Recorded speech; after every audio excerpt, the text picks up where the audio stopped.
Sasa hivi kumekuwa na changamoto kubwa sana. Changamoto ya nguvu za kiume. Imekuwa ni kama story, imekuwa ni kama hadisi. Jamani, we mwanaume ambaye unapata changamoto, ukifanya goli moja, huwezi kurudia la pili. Na wakati mwingine ukiwa unafanya tendo, uume unakuwa legelege, hauna nguvu. Yamkini umejichua muda mrefu, sasa imekuletea tatizo la kukosa nguvu za kiume. Usikubali kukaa na fedhea. Kumbuka, ndoa lazima uwe na nguvu. Sasa ukiwa huna hizo nguvu inakuwa ni fedhea kwenye familia.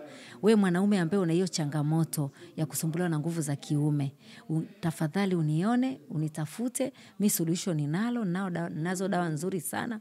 Ambazo zinatibu chanzo cha tatizo na unapona kabisa unarudi kwenye hali yako ya kawaida. Usikubali kuteseka, usikubali kusema jamani ili ni tatizo langu. Na usione aibu kwa sababu unaendelea kupata aibu kwenye ndoa yako. Mwanamke wako atachepuka, atakuwa na watu wengine.